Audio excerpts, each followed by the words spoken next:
Have you ever watched a video tutorial and an awesome Windows tip to get great performance and thought to yourself, that's a lot of steps. This should be a script. Welcome to my new video series inspired by a single comment. I'll be converting the great tips that these tech creators have made into easy to run scripts on your computer so you don't have to do the hard work. I'll also be including undo scripts and safety measures to prevent problems from happening. Now, so far I've got about 30 videos in the series that are ready to go, so make sure you like and subscribe and hit that bell for notifications. That way you don't miss any of these great scripts that can actually help your computer run better. For the first script, we've got Windows Server news about the new NVMe driver that was released for Windows Server and secretly also for Windows 11. Now, Microsoft released an article, but tech-based is where I saw the actual steps to get it done. I went down the rabbit hole of actually figuring out everything that is needed. Welcome to the NVMe speedtweak.bat batch file.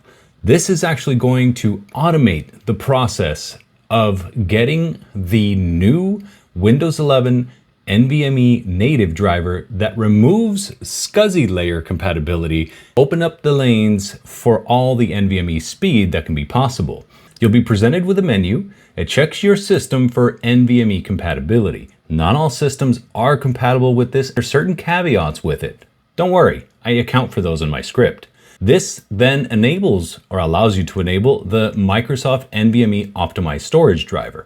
I also included an option to reverse the Microsoft NVMe storage driver changes in case you don't like the performance that you get after the change.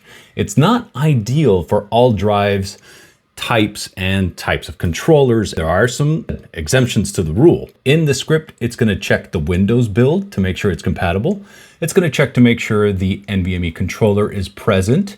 I did this international, so it works on all languages of Windows. It's going to check for the specific version, which is 26100. It's going to check the NVMe controller to be running and in use.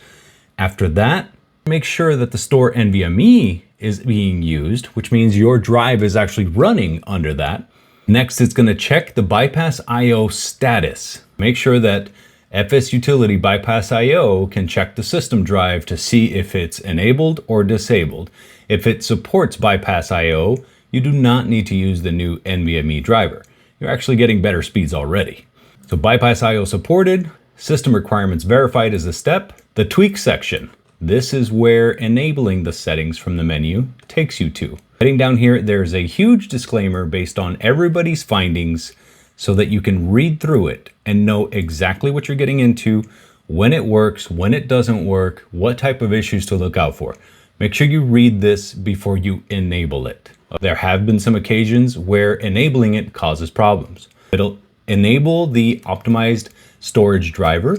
Now this will check if BitLocker is enabled. If it is, it's going to put it in suspension mode. Otherwise, when you reboot after enabling the driver, it's going to ask you for your BitLocker key. Next step to do is it's going to create a restore point. The next step it does is actually run the documented registry keys to enable these settings in Windows 11.